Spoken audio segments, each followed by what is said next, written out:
بسم الله والصلاة والسلام على نبينا محمد وعلى آله وأصحابه أجمعين أما بعد طيب. Donc, Kitab al-Tawhid, toujours. Nous sommes arrivés au 4e chapitre, la peur, la crainte du polythéisme. Donc, avec Cheikh Al-Fawzan, bien entendu, nous avions expliqué le hadith. Le hadith, lorsque le messager d'Allah a dit à ses compagnons, ceux dont j'ai le plus peur pour vous, c'est le polythéisme mineur. Donc, on avait expliqué ce hadith, restait juste quelques conclusions, indications du shirk par rapport à ce hadith. Alors, Naam. Le shirk nous dit, ce hadith nous indique la peur du polythéisme, bien entendu. Dans ce hadith, il y a l'indication de la peur, comme quoi on doit avoir peur du polythéisme. C'est un dalil. Pourquoi tu as peur du polythéisme? Déjà parce qu'Allah subhanahu wa ta'ala nous dit qu'il ne le pardonne pas, mais plus particulièrement dans notre contexte ici, parce que le messager d'Allah nous en a mis en garde. Deuxièmement, dans ce hadith, il y a le fait que l'ostentation est du polythéisme et du shirk, de l'association. Donc dans ce hadith, il y a le fait que, l'indication que ar-riya, shirk, l'ostentation, c'est du polythéisme. Alors son sens, nous dit Cheikh Al-Fawzan, comme nous l'avons mentionné précédemment, kama dhakarna, an yuhibba al-insan an yarahu an-nas ala at-ta'ati fayuthnu alayhi biha. Alors, c'est quoi le sens de l'ostentation? C'est que la personne aime que les gens la voient dans son obéissance, son adoration. C'est que la personne aime que les gens la voient dans son obéissance et qu'il lui fasse des éloges, qu'il l'éloge pour cela. Le troisième point, an-riya shirk khafi. Donc comme on l'a dit précédemment, comme nous l'a expliqué le shirk, le troisième point, c'est que l'ostentation est de l'association cachée. Pourquoi? Parce que c'est dans le cœur. On l'a expliqué précédemment. Troisième point, c'est que l'ostentation, c'est une forme de polythéisme caché que les gens ne connaissent pas, c'est-à-dire les gens ne savent pas. Quand ça se produit, les gens ne le savent pas. وَإِنَّمَا اللَّهَ جَلَّ وَعَلَا هُوَ الَّذِي يَعْلَمُهُ. Il n'y a qu'Allah subhanahu wa ta'ala qui le sache, qui sait ce qu'il y a dans les cœurs, donc qui sait quand la personne fait de l'ostentation. لِأَنَّهُ فِي الْقُلُوبِ. Le cheikh nous dit parce que l'ostentation se trouve dans les cœurs.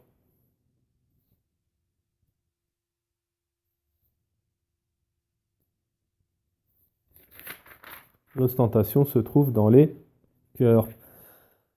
Alors, donc voilà, ça c'était la conclusion du hadith du messager d'Allah, alayhi salatu wassalam. Akhwaf ma khafa alaykum. Akhwaf ma akhafa alaykum ash-shirk al-asghar.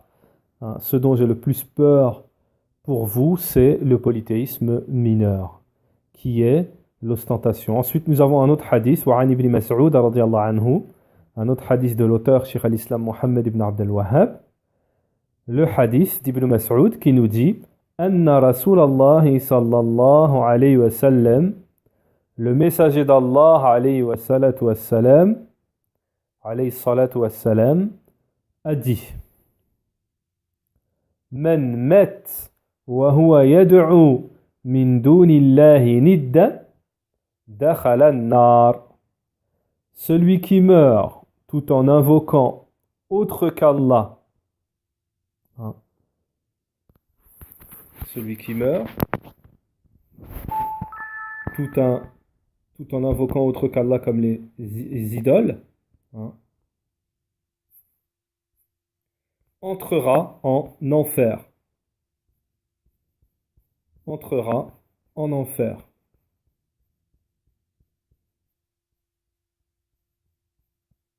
Taïb. Donc, ce hadith,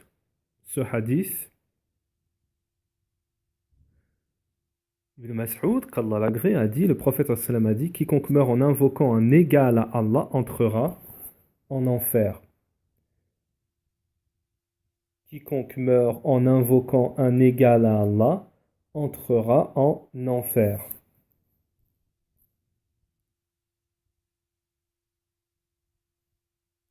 طيب. وعن ابن مسعود رضي الله عنه أن النبي صلى الله عليه وسلم قال من مات وهو يشرك بالله شيئا دخل النار. هذا خبر من رسول الله صلى الله عليه وسلم. Donc, Cheikh Al-Fawzan, hafidhahullah, nous dit à propos du hadith d'Ibn Mas'ud, celui qui meurt tout en invoquant autre qu'Allah entrera en enfer. Celui qui associe à Allah quoi que ce soit entrera en enfer. Cette information nous vient du messager d'Allah, alayhi salatu wassalam, anna man mat ala shirki fahuwa min ahli nar. C'est-à-dire que celui qui meurt sur le polythéisme fera partie des gens de l'enfer. Cela signifie, Cheikh Al-Fawzan nous dit, que celui qui meurt sur le polythéisme fera partie des gens de l'enfer. Alors on va rajouter une faïda importante, très importante, qu'il faut connaître, qu'il faut savoir. En ce qui concerne le premier verset mentionné par l'auteur, lorsqu'Allah subhanahu wa ta'ala dit « Inna Allah la yaghfiru an yushraka bihi wa yaghfiru ma duna dhalika liman yasha » Certes, Allah ne pardonne pas qu'on lui associe quoi que ce soit. Alors, ça c'est moi qui fais un retour au verset, parce que je viens de me souvenir d'une faïda, et justement qui est en rapport avec ce hadith. C'est que Allah subhanahu wa ta'ala ne pardonne pas qu'on lui associe quoi que ce soit, à partir du moment où la personne elle est morte et qu'elle n'a pas fait taouba. Si la personne a fait taouba, Allah il pardonne le shirk. On est bien d'accord. Ça, ce verset, certes, Allah ne pardonne pas qu'on lui associe quoi que ce soit, c'est celui qui meurt, comme là dans le hadith, celui qui meurt sur le polythéisme. On est bien d'accord. Taïb. Anna man mat ala shirk fa huwa min ahli an-nar. Donc le cheikh nous dit, par rapport à ce hadith, c'est que celui qui meurt sur le polythéisme, l'association, fera partie des gens de l'enfer, wala yughfar lahu, et il ne lui sera pas pardonné. Donc, là, une faïda aussi. Donc, faïda, ça veut dire quoi? C'est quelque chose, c'est une parole, quelque chose de profitable. Donc, là aussi une faïda, Cheikh Al-Fawzan nous dit. Remarquez le terme dans ce hadith, shay'an. Shay'an qu'on peut traduire approximativement par quoi que ce soit. Celui qui meurt tout en associant à Allah quoi que ce soit. Donc ce shay'an là, qu'on peut traduire approximativement par quoi que ce soit, c'est un terme général qui englobe tout le polythéisme.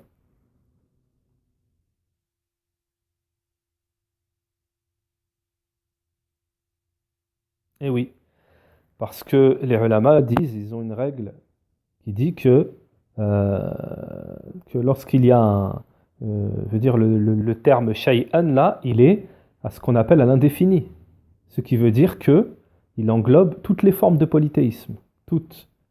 Et même Shaykh al-Islam Ibn Taymiyyah, dans le verset, on revient au verset initial, certes Allah ne pardonne pas qu'on lui associe quoi que ce soit.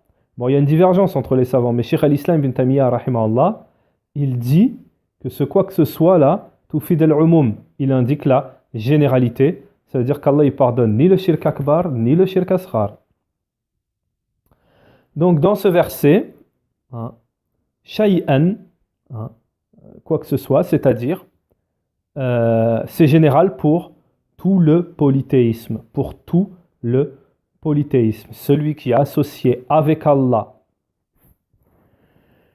le cheikh nous dit, celui qui associe avec Allah un prophète, un allié, un ange, quoi que ce soit, parce que le polythéisme, Allah ne l'accepte pas jamais. Donc c'est tout le polythéisme, toute forme de polythéisme qui est mentionnée ici, c'est-à-dire que il y a une raison pourquoi le cheikh dit ça. Il y a une raison, c'est pas forcément ici dans les cours de Kitab al-Tawhid, mais ça vient par la suite.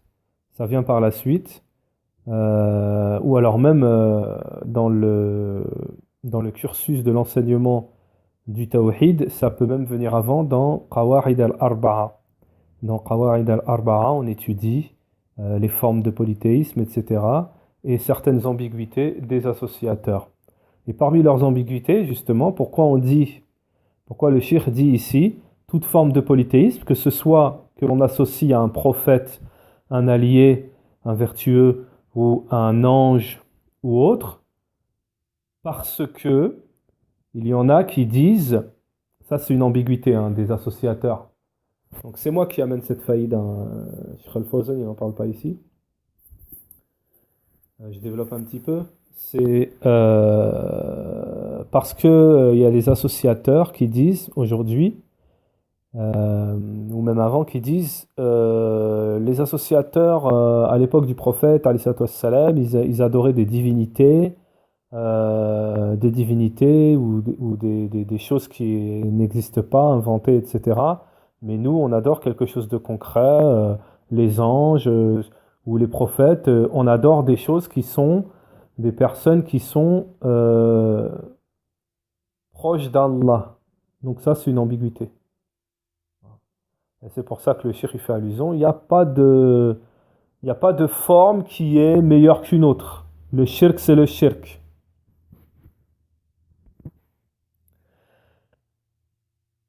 Et pour cela, le shirk, ici, nous dit, il nous mentionne le verset Inna Allah la yaghfiru an yushraka bihi wa yaghfiru Inna Allah la yaghfiru an yushraka bihi. Certes, Allah ne pardonne pas qu'on lui associe quoi que ce soit. Taïb. Alors,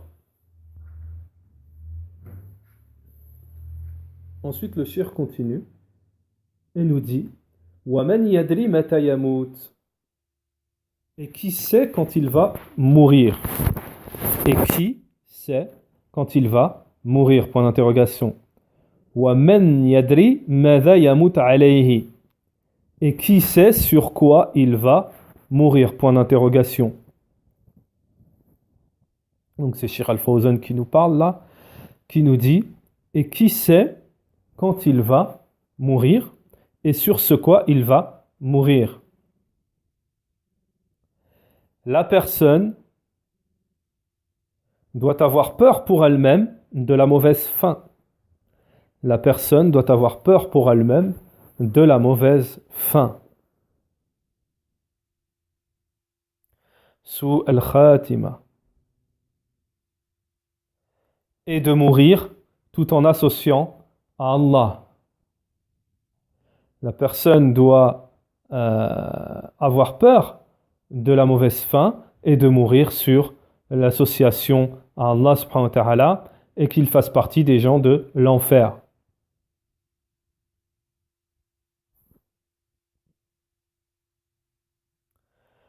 Alors regardez ce que nous dit Sheikh Al-Fawzan, hafizahullah.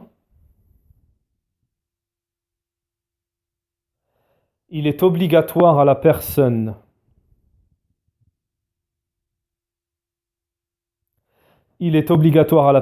de mettre en garde contre le polythéisme tout au long de sa vie.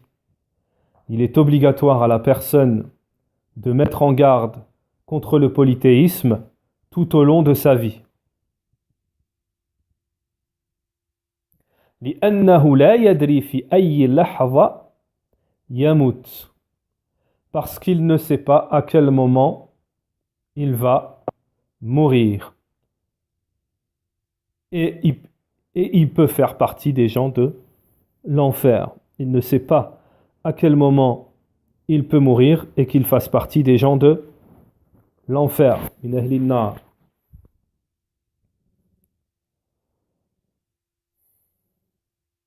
Donc le cheikh nous dit, dans cela il y a la peur du polythéisme. فَهَذَا فِيهِ الْخَوْفِ مِنَ الشِّرْكِ.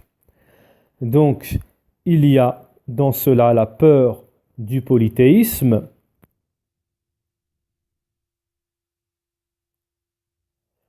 et que la personne peut terminer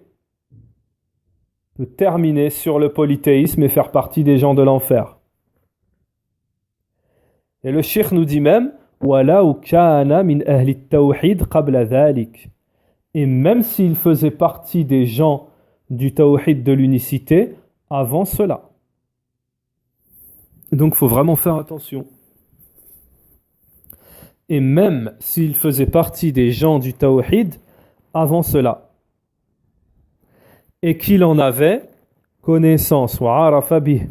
Et qu'il en avait connaissance, la connaissance du tawhid.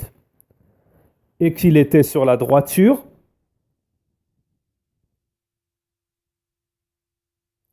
la personne doit quand même avoir peur pour elle-même de dévier après cela.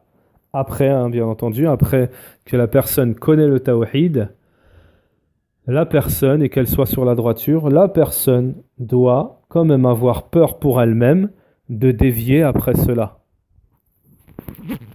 Les exemples, malheureusement, ne manquent pas. Les exemples, malheureusement, ne manquent pas. Et qu'elle associe à Allah et qu'elle meurt en faisant partie des gens de l'enfer. فَنَسْأَلَ اللَّهُ الثَّبَاتِ. Donc le cheikh nous dit, nous demandons à Allah d'être raffermi. فَيَكُنْ عِنْدَهُ حَذَرْ دَائِمًا وَأَبَدًا مِنَ الشِّرْكِ. Et on doit toujours mettre en garde, toujours, à jamais, mettre en garde contre le polythéisme.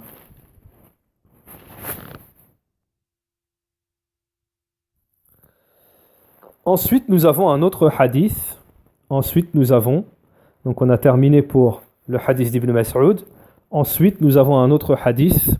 وَلِمُسْلِمْ عَنْ جَابِرٍ أَنَّ رَسُولَ اللَّهِ صَلَّى اللَّهُ عَلَيْهِ وسلم قال من لقي الله لا يشرك به شيئا دخل الجنة. Donc, traduction de ce hadith. Naam.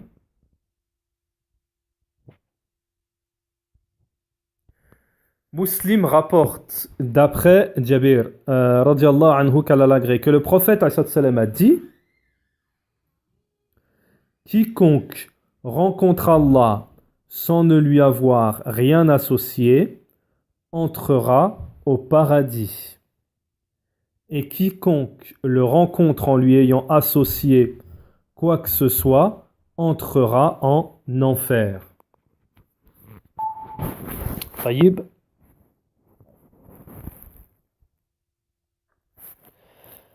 هذا فيه فضل التوحيد. Donc le cheikh il nous dit ici dans ce hadith nous avons les mérites de l'unicité, les mérites du tawhid. les mérites du tawhid. Wa anna man mat alayhi dakhala al-jannah.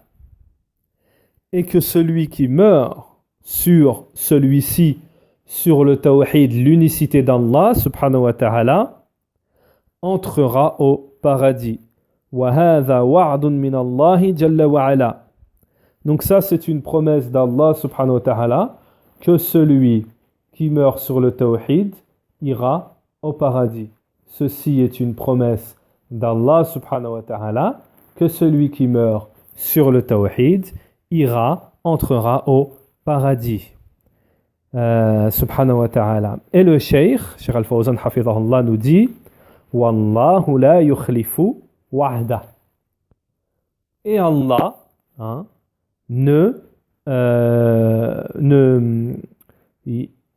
il ne trahit pas, dans le sens approximatif, Allah subhanahu wa ta'ala, il ne trahit pas sa promesse. Il ne fait pas faux bond à sa promesse.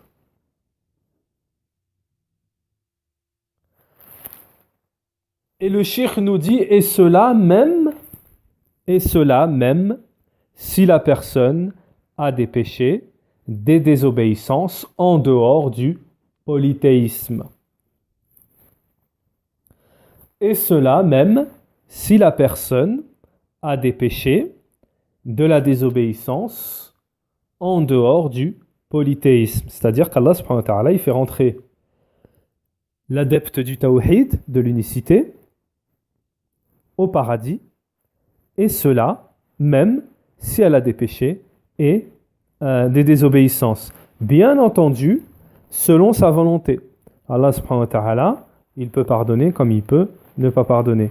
فقد يغفر الله له ويدخل الجنة ومن غير عذاب وقد يعذبه الله بها ثم يدخله الجنة. Donc comme on vient de dire, il se peut qu'Allah subhanahu wa ta'ala lui pardonne et il la fasse entrer au paradis. Sahib al-tawhid, celui qui fait du tawhid, qui a le tawhid mais qui fait des péchés, ça on l'a dit précédemment plusieurs fois. Mais il se peut qu'Allah subhanahu wa ta'ala décide de le châtier, puis ensuite il l'en fera entrer au paradis. Le cheikh nous dit, en tout cas, Sahib al-Tawhid, al-Muwahhid, l'unificateur, celui qui unifie Allah subhanahu wa ta'ala, celui qui a le Tawhid, il entrera au paradis. En tout cas, il entrera au paradis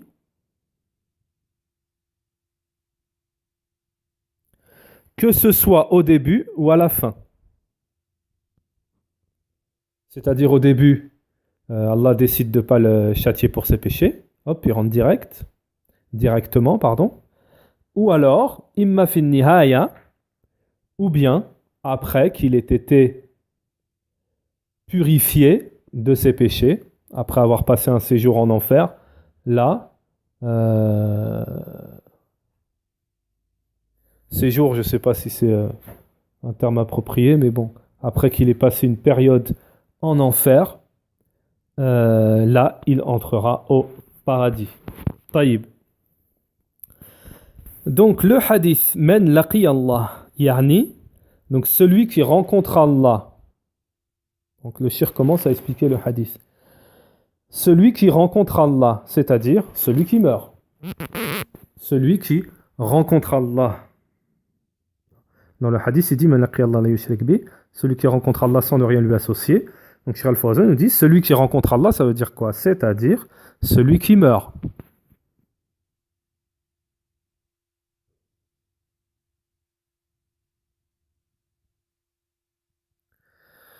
Cheikh Al-Fawzan nous dit ensuite, وَمَنْ لَقِيُهُ يُشْرِكْ بِهِ شَيْئًا دَخَلَ النَّارِ. Et celui qui rencontre Allah tout en lui associant quoi que ce soit, entrera en enfer. Le Cheikh nous dit, ce hadith est à l'exemple, c'est le même, il nous dit ce hadith est à l'exemple du hadith d'Ibn Mas'ud. Du hadith d'Ibn Mas'ud, c'est-à-dire le hadith précédent. Le hadith précédent, celui qui meurt, tout en invoquant autre qu'Allah, entrera en enfer. Donc Cheikh Al-Fawzan nous dit, celui qui meurt sur le polythéisme fera partie des gens de l'enfer, qu'Allah nous en préserve. Celui qui meurt sur le polythéisme fera partie des gens de l'enfer, qu'Allah nous en préserve. Donc Cheikh Al-Fawzan nous dit, ici il y a la mise en garde de la mauvaise fin, de mal terminer, de la mauvaise fin, sous al-khatima.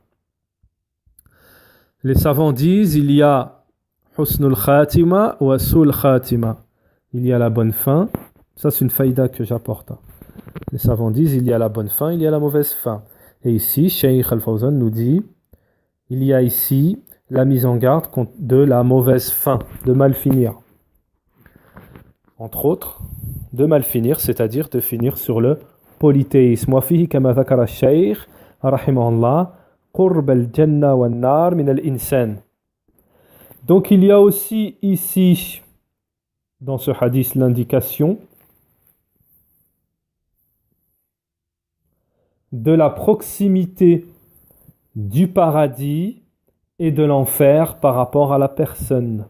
Proximité, c'est-à-dire qu'ils sont proches.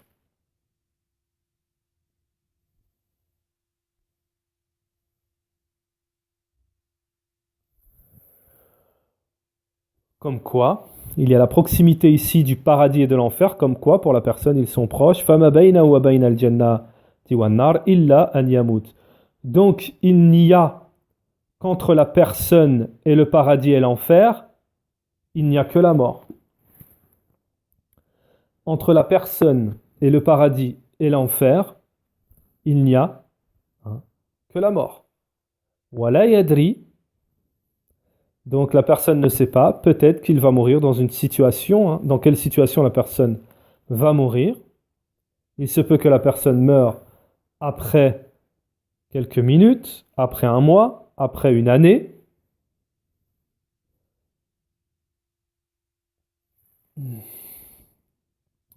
ما بين وبين النار والجنة إلا الموت. Il n'y a entre le paradis et l'enfer, la personne et la personne, il n'y a que la mort. فإذا مات دخل النار أو دخل الجنة. Lorsque la personne meurt, elle entre ou bien en enfer ou bien au paradis. Donc le Cheikh Al-Fawzan nous dit, il y a cette proximité. Alors, le dalil que nous apporte Cheikh Al-Fawzan hafidhahullah ici, le prophète, un hadith du prophète alayhi salatu wassalam, le prophète alayhi salatu wassalam a dit,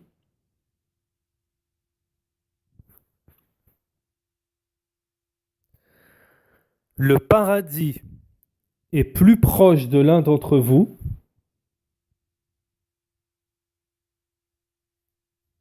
que les lacets de ses sandales.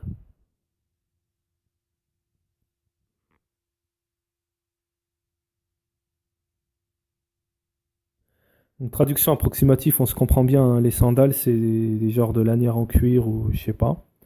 Hein. Mais c'est dans ce sens-là, genre les lacets de ses chaussures, les lacets de ses sandales. وَالنَّارُ مِثْلُ ذَلِكَ. Donc le prophète alayhi salatu wassalam a dit, le paradis est plus proche de l'un d'entre vous que les lacets de ses sandales, les lanières, et l'enfer également.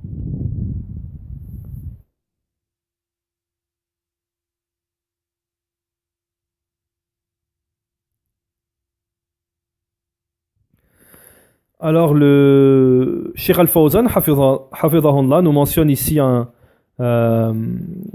deux phrases tirées d'un poème. Il nous dit, il y a un poète qui a dit, donc les ulama dans leur kutub, dans leurs livres, les gens de la sunna, ils citent beaucoup des extraits de poèmes. Taïb. Donc traduction approximative ici. Alors, toute personne se lève auprès de sa famille et la mort est plus proche que les lacets les lanières de ses sandales.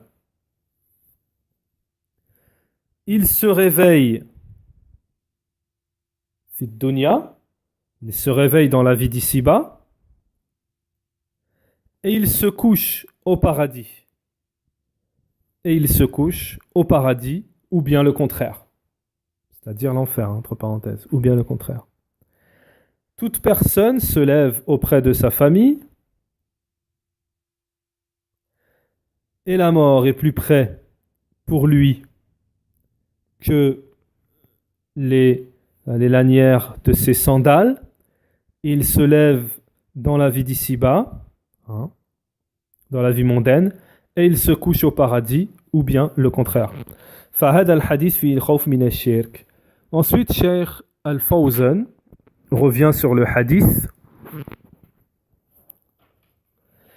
Il nous dit, dans ce hadith, il y a la peur du polythéisme, bien entendu, puisque c'est le titre du chapitre. C'est l'intitulé du chapitre. Donc forcément, tous les dalils que, après le titre du chapitre, va apporter l'auteur, ça sera en rapport avec le chapitre. Donc c'est pour ça que le cheikh ici nous dit, ce hadith nous mentionne la peur, dans ce hadith il y a la peur du polythéisme, bien entendu, puisque celui qui associe quoi que ce soit à Allah entre en enfer, ça fait peur.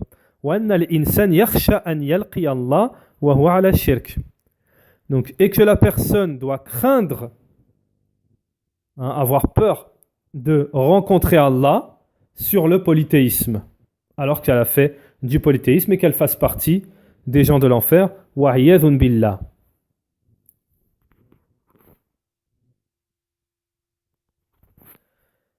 وفي النصوص الباب وفي نصوص الباب أن الإنسان لا يغتر بنفسه مهما بلغ من العلم والإيمان والمعرفة. Alors, dans les textes mentionnés dans ce chapitre, on tire le fait que la personne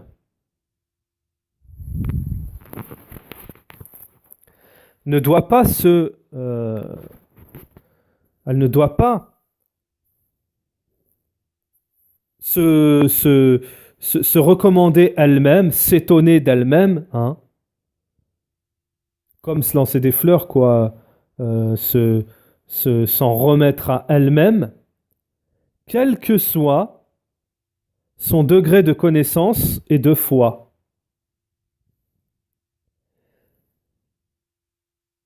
Pour être plus approximatif dans ce qu'a dit le cheikh, quel que soit son degré de science, de foi et de connaissance. Quel que soit min al-ilm wal-iman wal-ma'rifa. Quel que soit son degré, hein, qu'elle ait atteint de science, de foi et de connaissance.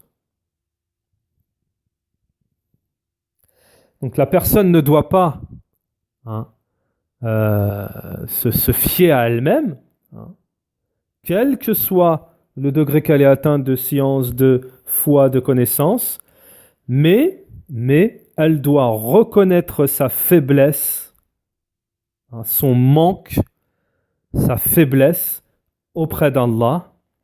Elle doit reconnaître son manque, sa faiblesse envers Allah.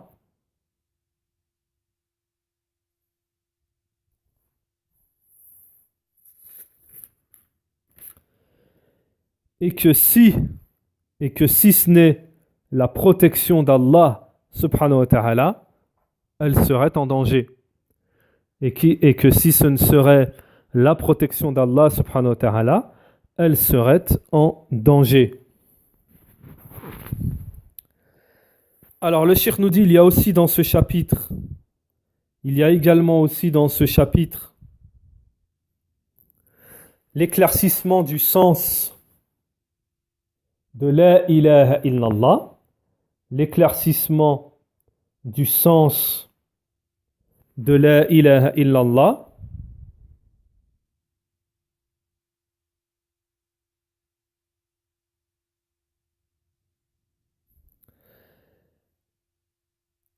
c'est-à-dire que dans ce dernier hadith, qui est la parole du prophète sallam lorsqu'il dit « Celui qui rencontre Allah sans ne rien lui associer entrera au paradis, celui qui le rencontre en lui associant quoi que ce soit entrera en enfer. » Cheikh Al-Fawzan nous dit c'est ça le sens de la ilaha illallah. La ilaha illallah. Taïb. Parce que dans ce hadith il y a le tawhid et le shirk. Parce que dans ce hadith il y a l'unicité et le polythéisme.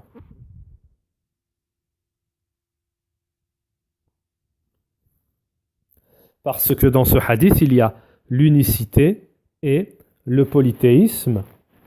Et la ilaha illallah, c'est affirmer le tawhid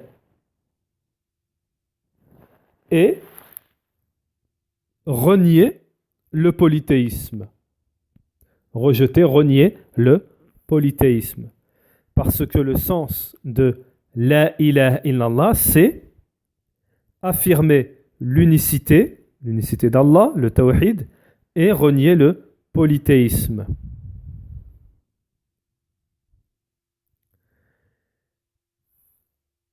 Le shirk nous dit, lorsque l'on dit la ilaha,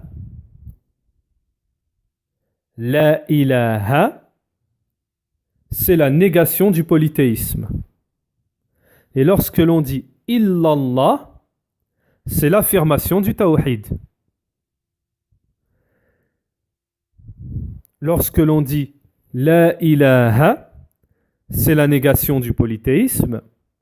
Et lorsque l'on dit illallah, c'est l'affirmation du tawhid.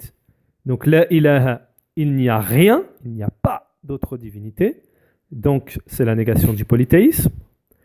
Illallah, à part Allah, c'est l'affirmation de l'unicité du tawhid. Donc le shirk termine sur cela en faisant une invocation. Nas'alallahu jalla wa ala an yuwaffiqana wa iyyakum lil ilmi an-nafi' wal 'amal as-salih wa an yarzuqana wa iyyakum ath-thabat 'ala dini wa an yurina al-haqqa haqqan wa yarzuqana ittiba'a wa an yurina al-batila batilan wa yarzuqana ijtinaba wa an la yaj'aluhu multabisan 'alayna fanudil ونعوذ بالله من الغرور ونعوذ بالله من الإعجاب ونعوذ بالله من تزكية النفس المنهي عنها بقوله تعالى فلا تزكوا أنفسكم هو أعلم بمن اتقى. Donc traduction vraiment approximative et nous demandons à Allah la réussite à nous et à vous sur la science utile et les œuvres vertueuses. Et qu'Allah subhanahu wa ta'ala nous rétribue comme subsistance et à vous d'être raffermis sur sa religion et qu'il nous montre la vérité, la véritable vérité et qu'il nous rétribue le suivi et qu'il nous montre le faux et qu'il nous donne comme rétribution de nous en écarter et que nous ne nous fassions pas tromper au point de nous égarer. Nous demandons la protection d'Allah subhanahu wa ta'ala wa na'udhu billah, et aussi nous demandons la protection d'Allah subhanahu wa ta'ala du fait de s'étonner de soi-même et du fait de se recommander soi-même, chose qui est interdite selon la parole d'Allah subhanahu wa ta'ala. Fala tuzakku anfusakum, et ne vous recommandez pas, ne vous faites pas de tazkiya à vous-même, et Allah c'est lesquels d'entre vous sont les plus le craignent le plus, sont les plus pieux. Wa sallallahu wa sallam ala nabiyyina Muhammad wa ala alihi wa ashabihi ajma'in wa subhanakallah wa bihamdika ashhadu an la ilaha illa anta astaghfiruka wa atubu ilayka.